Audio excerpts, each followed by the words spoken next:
Listening to the Real Estate Financial Coach podcast, financial planning topics for real estate investors.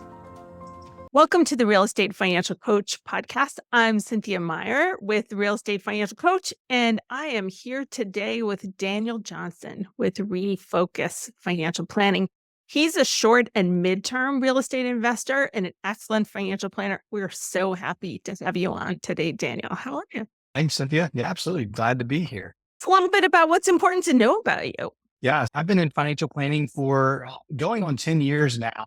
And a big part of my story has been the fact that while I was working in traditional wealth management, at the same time, I was also working as a real estate investor. So buying properties early on, not really doing a lot of renovations, but buying investment properties and acting as both a landlord as well as a financial planner. So that's what kind of brought me to thinking about how I might be able to serve real estate investors as a financial planner and melding those two worlds together. We're so glad that you did. Tell us a little bit about how you work with real estate investors in your business. Yeah, real estate, I've got a lot of different types of clients who come to me, and almost all of my clients have real estate as an investing focus of theirs. Some have different portfolios than others. Some are just starting out. Some are at a place where they have many properties that are continuing to add to them. One of the big pieces of the puzzle that I work really hard to make sure that my clients, my real estate investment clients, are able to sort through and sort out, looking at their portfolio as a whole, not only the real estate, but also their public investing and essentially their cash flow, making sure that they're able to pull together all of this information, all these important pieces of their financial puzzle and put them all together. I think that's one of the biggest things that I do for real estate investors. A lot of times a real estate investor gets very disjointed. They have assets all over the place. They have little investments here and there, and pulling everything together and helping them understand how everything looks as a big cohesive picture. And then understanding as they're moving forward, making additional investments, how they should be positioning themselves. Should they go after another deal? What kind of risk should they take? How much leverage should they take? All those questions, once we build the plan, then we're able to address those and talk more deeply about their situation than we otherwise would be able to. In your firm, do you work more with younger clients or older clients, or is it a mix? I would say that most of my clients tilt toward the younger end. I've not worked a lot with a lot of older established real estate investors. It's mainly been younger investors that are, again, they may have a couple properties. Some of them are trying to acquire their first property. Also, one factor is working with a client on an ongoing basis versus on a one-time basis. What I find is the one-time basis, or one-time financial plan, where those are just doing a plan and really helping them get on their feet, understand where they are, and then they go away and they execute on that plan from a real estate perspective, from a financial perspective, as to how they need to be driving forward. Those that do a one-time plan, and they almost all skew on their side, where I see ongoing engagements to be a little bit more middle-age range, 30 to 50 years old. Yeah, it's similar. It's interesting because, of course, we're a small community, right? There aren't many of us work on an ongoing basis doing financial planning and coaching for real estate business owners. We're hoping to make this bigger. Obviously, that's the purpose of the Real Estate Financial Coach course and community. But you have a particular set of expertise in short and midterm rentals. And so I'm curious how you got started in this, how your real estate business, your personal real estate business grew over time, and then how that informs the work that you do. Yeah. So when I bought my first investment properties, I don't think Airbnb short-term rentals were a thing, but it was mainly like beaches and lakes and mountains, right? Your traditional vacation spots. It was not nearly as widespread as it is now. But I bought my first property in 2007, and you would identify that as like a house hack. Lived in one bedroom, had two friends that I had as roommates. To begin, that was my focus, was long-term rentals, just finding opportunities where it made sense to buy long-term rentals. What kind of changed for my wife and I is when we were in 2013, we bought our first property in Asheville. When we were living in Asheville, North Carolina, it was a primary residence. Plus, it had a garage apartment. About 2014, 2015, we had tried to get some long-term tenants in, and we just had a really hard time finding folks who would stick. We had people move out in the middle of their lease, like literally disappear in the middle of the night. It was the strangest thing. I was talking to a friend of mine. He was like, I don't know if you ever heard of this thing called Airbnb. He's like, I think I'm gonna give it a try. And I was like, what's there to lose? We can put some furniture in it and see what happens. And that's what kind of kickstarted it for us. We were in Asheville, popular tourist destination. We started up and it worked great. And it was a great fit for our personalities. My wife does the design, I do the operations, and it's a great fit. Since 2014, 2015, we just added units along the way in a way that makes sense for us in our life. We don't really have a goal or desire to grow hundreds of units or anything like that. We've got four short-term rentals in Winston-Salem where we live. Actually, the guy that I was talking to, he's now a partner of mine in Asheville, and we have another 6 units in Asheville that we have as short-term rentals as well. Are most of your doors short-term rentals, or do you have some long-term rentals as well? We have, in addition to that, we still own the one property that my wife and I had. So, and it's what I would call a hybrid. My long-term tenant is my mother and father-in-law. It's a long-term rental, but it's a family long-term rental. And then here in Winston, we have 2 more midterm rentals. We really don't have any long-term rentals at the moment. We have 2 midterm rentals that we have. Transient housing, meaning, there's people looking for a house that are moving to the area. Or Berkeley location. Yeah. Or insurance, temporary insurance situation. Yeah. Exactly. Nurses, traveling nurses, folks that are either here permanently, but just needing to find a new house or something like that, or people that are going to only be here for 3 months. Knowing some of the people that are listening to this podcast who are typically certified financial planners who are working with real estate investors, not everybody may know what's unique about the financial planning engagement for a short-term rental owner. How would you break that down for us? Yeah, so there are a lot of non-financial areas of expertise that I, as an operator myself, that I bring over. I think then other people who have financial advisors, financial planners that have been in a particular field, maybe they were an engineer, or maybe they were a doctor and decided to become a financial planner.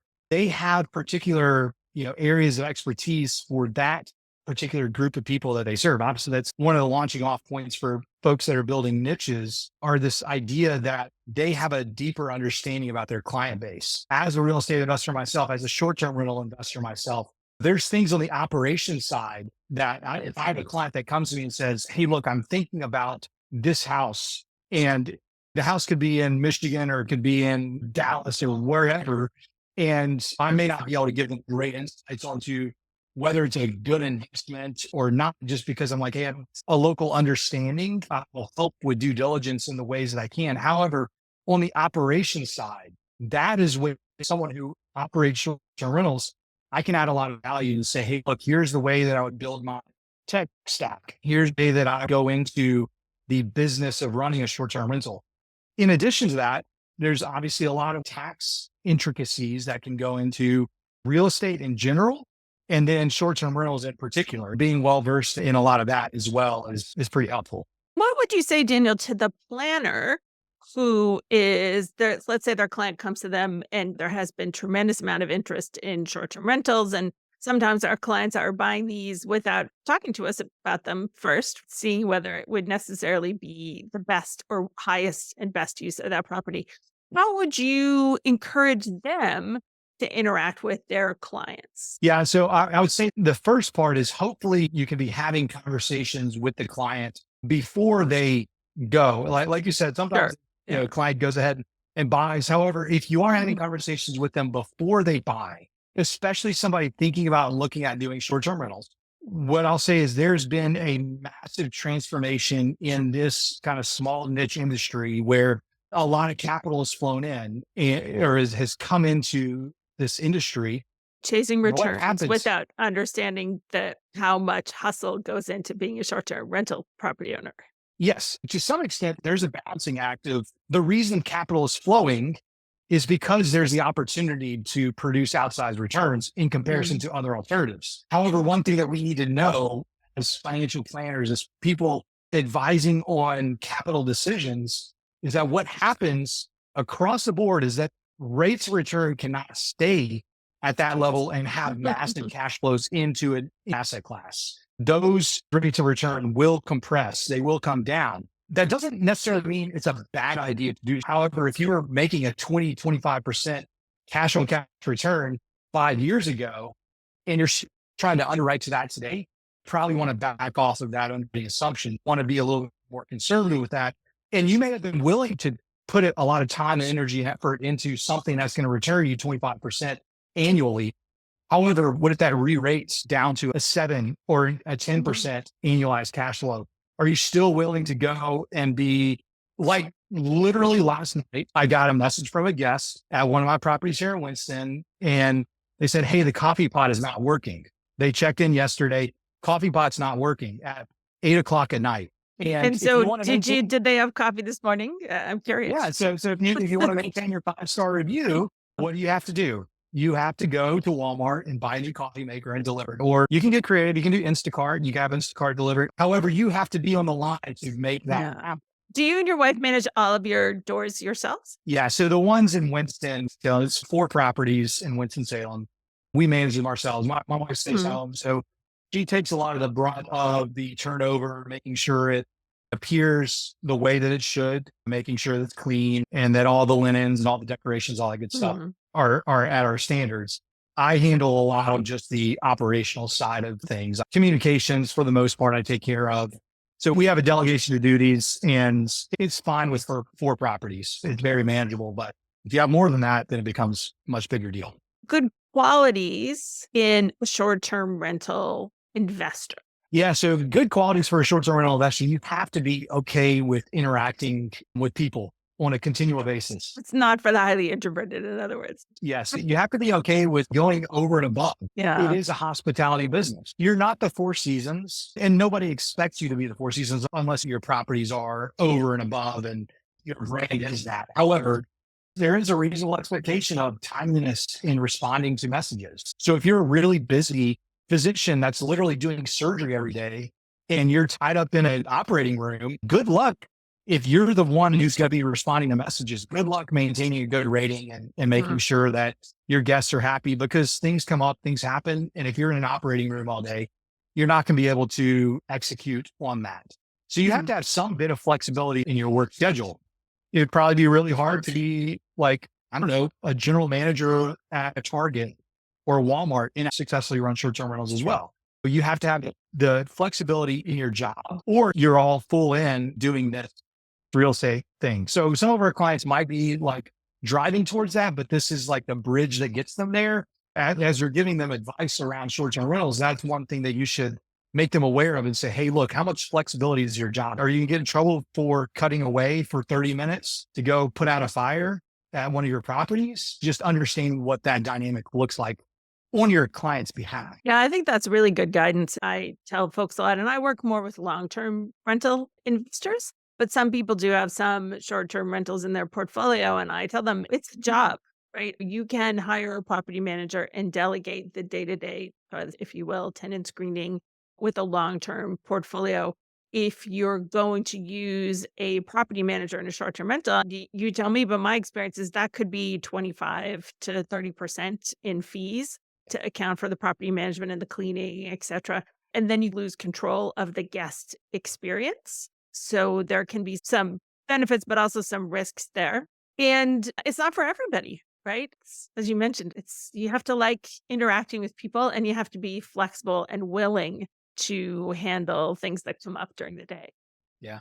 And just for anecdotal ideas, if somebody's buying a property that they say, hey, look, I'm going to use this partially on a personal basis, but then I'm going to outsource to a property manager the short-term rental aspect of it. Vacation property house hacking, basically. Yeah. Exactly. And your fees will be probably 20 to 25. That's an average. And it's good. It's for a property manager. They probably feel like they're doing more work than they're not going to pay, because it's a hard job, especially when you're managing at scale a lot of properties. However, the one thing you have to think about is you're literally welcoming in to your home that you're holding as a vacation property for yourself. You're just trying to offset the expenses. You're going to have them in your house, and they're going to tear things up. Like, things are going to get broken, and it's going to be not what you expect all the time. So you have to be okay with that. Your clients have to be, aware that's going to happen. That's just a part of having a transient occupancy, people coming in and out of your home. all the time. You have to Yeah. build that into your expectations. Yeah, yeah. It sounds there are a lot of coaching activities that you do with your clients that aren't strictly about running the numbers of the deal necessarily, although certainly a component of it.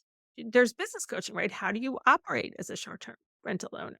Yeah, yeah, that definitely is a big part of the kind of the engagements that I have. And the hard thing is, as a financial planner, it's hard to build your business in a way that fully captures what you're going to deliver from a marketing standpoint. You could probably do a better job of that. But I want to feed it is just, hey, look, one of the reasons to hire me as your financial planner because I have expertise.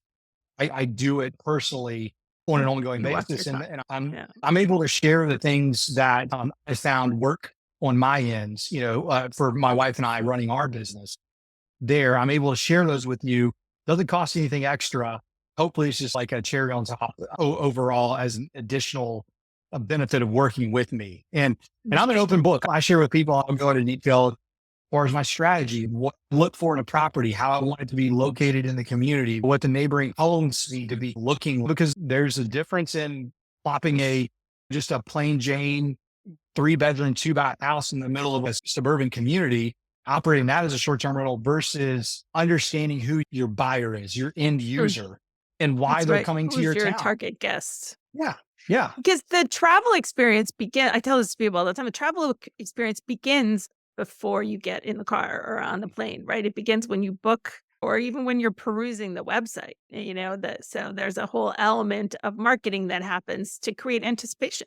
And then, of course, as you mentioned, you have to deliver on that experience that people have been anticipating. So what you want real estate investors to know about financial planners? You are one of those non-typical financial planners, right? As we are. And what do you want the typical real estate investor to know about our profession? Yeah, I think that today is, I don't know if it's like the golden age, but it's a great time to be a consumer of financial advice because of these platforms like XY Planning Network, because of the way that financial advisory firms are able to build kind of boutique businesses that they have a very targeted expertise of who they're serving.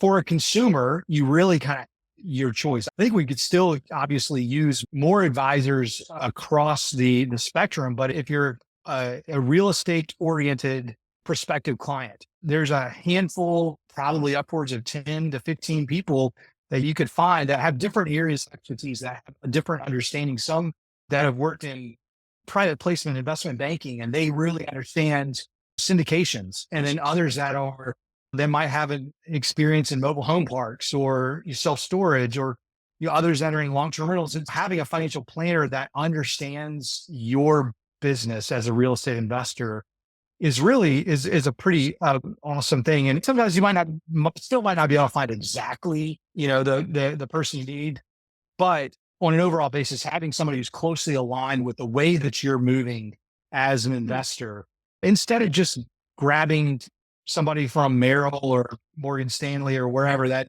they're like, oh yeah, real estate, great. I love it. Do whatever you want to over there, but not like actually be able to give you any advice around Not it. incorporate it in a holistic way into the financial planning process. Because real estate is a business.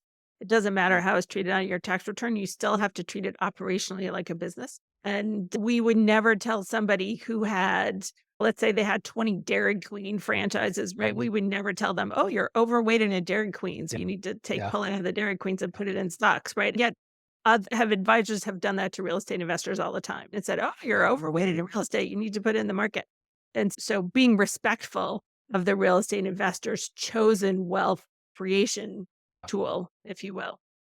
What do you want financial planners to know about real estate investors? The really interesting thing about real estate is that it has been for a long time thought as just the place where the wealthy people just throw cash over here and just have an allocation to it and that sort of thing.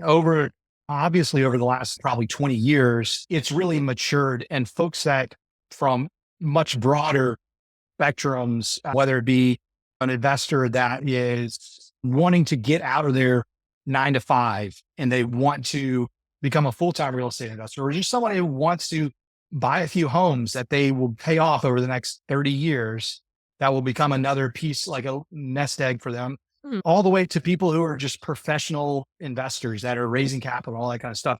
You have a really broad spectrum of folks that are now investing. If it's a client who's not just making a one-off investment, it's really important to respect that this is for them a business opportunity. If they have 20 Dairy Queen franchises and this is a client, a hypothetical client, you might, as an advisor, be able to add value to them is to say, hey, you have an opportunity to go buy another 5 Dairy Queen franchises. Let's take a really close look at if this is an opportunity that at this point in your life is something that you wanted to take that risk to do that. Is that going to be something that's going to add value to where you are now? Is it going to be a good purchase? Is it going to have the effect that you want to on your personal financial life? Is it And an that's expansion project in business school yes. lingo, right? Is the return going to exceed the cost of capital, right? Is it going to be additive? Yeah, I love the way that you're thinking about this, and same Daniel. thing for real estate investors. So as a financial planner, the hardest thing is aligning the incentives with the client and making sure that you're on the same page to say, hey, look, Mr. and Mrs. Client, I don't care how you make your wealth. I want to be there as your advisor along the way as you're making your wealth. And I'm going to do what I can. In the long run, it's all going to work out. Let's disregard our fee structure and all this kind of stuff right now. Let's work on making Mr. and Mrs. Smith the most successful people that I can. And if it's looking at an expansion, if it's looking at buying more property and it's a good opportunity for them, let's give them good advice around that, not just, you're over allocated to real estate. You might want to sell away from that or not take that opportunity because it's just a little bit too risky. If it's their business, they understand it and they know it and they're evaluating, they're saying, yeah, this is a good opportunity. Let's trust their intuition on that as a financial advisor in some ways. You want to give them good advice, but let's trust the business owner in the way that they're running their business. Sure. Fee model that you use in Refocus. Yeah. So I'm a flat fee advisor, just essentially pay monthly advice fee, but I do have clients who have assets that I manage. I also am able to take their fee from a brokerage account, IRAs, that sort of thing, just as any other advisor would do as well. Sure. So you have both flat fee, and then for those people that need help with their securities portfolio, you build them on an AUM basis. Am I correct? I mean, I could, but I don't. I just so you just have a flat fee. Okay. Yeah. Okay. Good. That's interesting. That's very Yeah. interesting. Yeah. And so the wonderful thing, in my opinion, about working with real estate investors is because so much of what you do is real estate business coaching or being a planning partner to the real estate business owner, a strategic planning partner. Being able to create a business model for yourself where you can get paid for your time and expertise, help the client in a way that where they don't feel like they have to bring you their securities portfolio, which hopefully they've got some of a securities portfolio, but it might not be their main focus in their financial life right now. I think that's very cool. So what would you say, Danielle, to the planner who is maybe they're house hacking or they've got 1 or 2 properties and they're exploring whether or not they want to work with younger clients in particular who are also maybe just 1 or 2 steps behind them as a real estate investor? What would you encourage them to do to get more savvy about short-term rentals? So at least they can have a basic conversation with their clients who do own them. Yeah. There's a lot of different ways that you can get additional exposure and knowledge from real estate. Obviously, one of my favorite ways to learn is through podcasts. I certainly enjoy reading, but there's just something different about having somebody in your ears. There's obviously a lot. What I say is the original Bigger Pockets podcast, like going all the way back to the very beginning. Yeah. To where just investors, and in the very beginning, it's Brandon Turner, Josh Dorkin, just learning everything alongside it. And this is like timeless investing advice where they were not doing syndications. They were like, hey, I'm buying another fourplex. And what do I need to do? How can I scale this? How can I manage this business? And so a lot of that, even though it's probably, I don't know, 10, 15 years old now at this point in time, it's still really good information, really good content. As you go down the path, there's a lot of other kind of subspecialty, less generalized, more niche focus. You've got the financial independence folks. You've got the folks that are like Coach Carson or these different real estate investors. D. Brian Davis. Yeah. Those are some of my favorites that have come out of the out of the Bigger Pockets universe are really Oh, great. yeah. Going to a Bigger Pockets conference and just sitting in on some of these sessions is a great way to just get some knowledge. If there's a conference, a Bigger Pockets conference or a real estate conference in your area, it's not going to be like a huge expense. Go for a day or two and go sit in on some That's right. sessions. Join your local landlord association, right? Even Yeah. if you just have one or two doors, or maybe your doors are in another state, right? Just join, right? There are a lot of financial planners going to these things, and there's a lot that you can learn. For me, as we have moved from small multifamily into small apartments, it's been really helpful to participate in things like that as we're starting to really scale up our and hoping to scale up more in terms of our number of doors, my husband and I. So I found it super helpful. I've been a financial planner for a long time and a real estate investor for a long time. So, Here's something I'll say. If you're really interested in the space and you go and you look and see if there's any real estate meetups in your area, if there is one, go join it. If there's not mhm. like a great little group, just start one. Yeah. You don't have to be a real estate pro to start one. You just say, hey, Mhm. look, I'm gonna get people together and we're going to sit down and we're going to talk. I did that here in Winston-Salem is I just Yeah. start up a group. Yeah. And so we got folks that come, they cycle through. You have some people are really excited, some people that come and learn some, and then they go off and they do it, and they come back a couple months later. Oh yeah, I just bought, 3 or 4 homes, and you're like, wow, like you just, and so it's really great to be able to build Mhm. that community locally as well. Mhm. Mhm. Oh, that's wonderful. So, what are you curious about right now?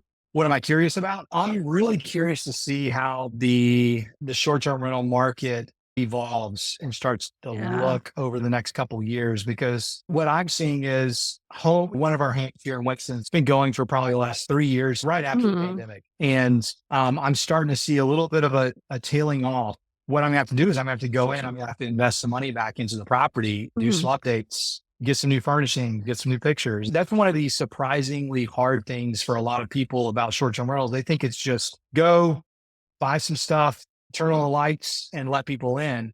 There's a reason you get to take 100% depreciation on the furniture, because it's not gonna last forever. A home is technically a depreciation asset. We generally see appreciation that happens with homes, but the stuff inside of it wears out. The walls get grimy, the oven, the Appliances you sofa. replace, yeah, the towels and sheets and all that stuff.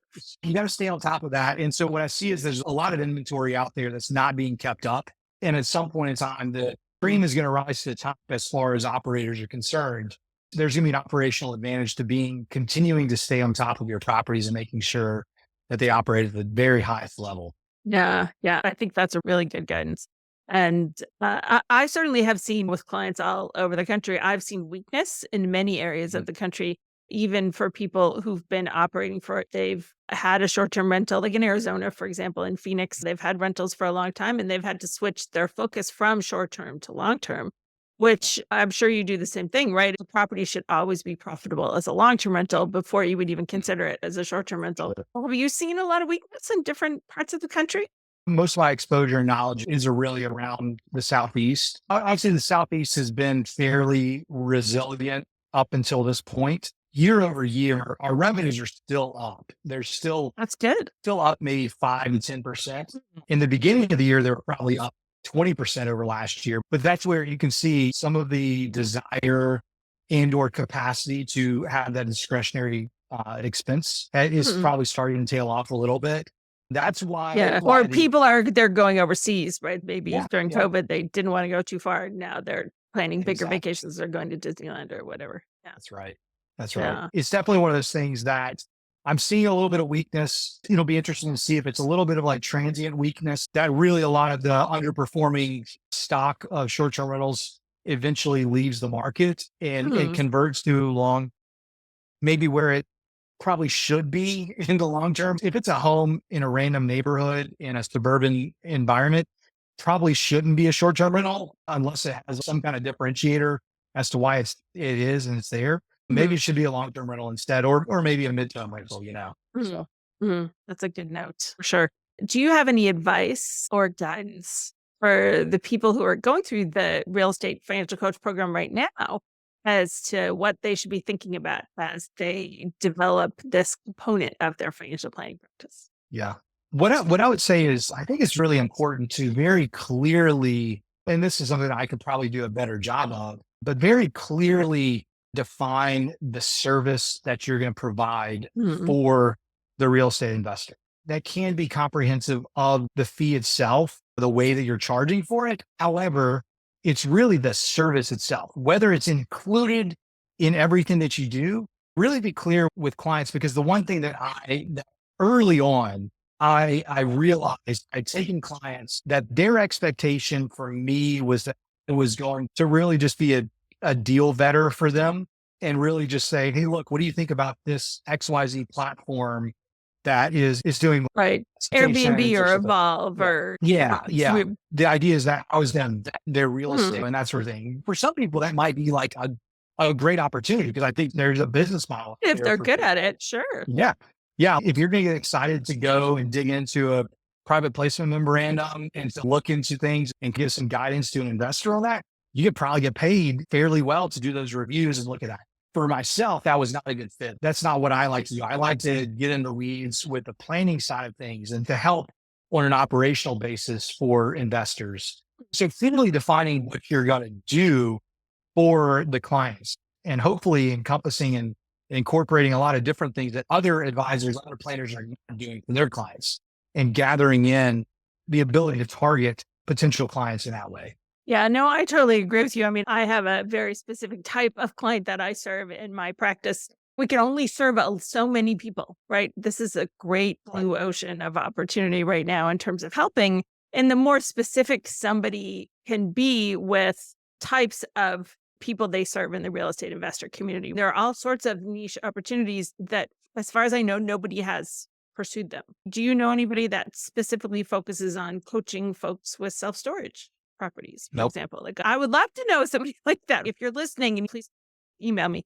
There are lots of opportunities where we have somebody in the course right now who's a travel nurse and has a great opportunity to just coach other travel nurses, right? To that point, real estate is an interesting business Yeah. that there can sometimes be overlays of operations. You have investors that own long-term rentals, but they also own a property management company, right? Yeah. That's another business layer on top of it. So Mhm. who's the advisor that's helping property management company owners? Who's the financial planner that's helping hotel operators? Some people own That's the right. People four in, hotels, yeah. and they operate those hotels. They own the real estate in a Mhm. lot of cases. They also own the flags of the hotel. And maybe they self storage operators that have 4 or 5 self storage lots, properties, and the self storage business sits on top of that real estate. So Mm. that's actually where I would say, for somebody coming into the financial advice world that is looking to target working with kind of a niche within real estate, those are the places that I would work on identifying first, rather than more of a broad market approach to just, hey, Mhm. real estate investors. Because whenever you do, hey, real estate investors, you get anyone and everyone that owns any type of real estate anywhere in the country, which is a hard, real estate is a niche, but it's hard for me to know the difference between Madison, Wisconsin and San Francisco, California. Because if I'm looking at property values and cap rates and cash flows, you buy something in Madison that might cash flow at a 9% yield. Buy something in San I Francisco, don't you're think there's paying much double the in problem. Madison that's cash flow yet, Well, I don't 9%. know. No, I don't know. I don't know the Well, country that well. expensive market, but I know what you mean. I know what you mean. Oh, and then, for example, Maggie Beach is one of the instructors in the course, and she is the CFO of her family's commercial real estate company and works a lot with commercial real estate investors. And that's a whole set of people that own big shopping malls, right? That's a totally different thing than the types of people that I'm talking to every day, for example, Exactly. or that you're talking to every Exactly. day. So there's so much room to develop a great niche in whoever's listening in your area of skill and interest. There's an intersection. There's a need because people haven't been paying attention to this. Unfortunately, a lot of real estate investors have only talked to financial salespeople and insurance salespeople. They haven't talked to a real fiduciary advisor, and there's a lot of opportunity here. That's right. So, Daniel, this has been such a wonderful conversation. And as always, thank you for your input and your expertise. Where can we find you online? Yeah. So you can find me online. Website is refocusfp.com. And so it's RE, like real estate, focusfp.com. You can find me on Twitter. I believe my name is DC Johnson. I'm the third. Okay. So I. Those Okay. are probably the two best places to find me. Thank you so much and good luck with your next deal. Thanks, Cynthia.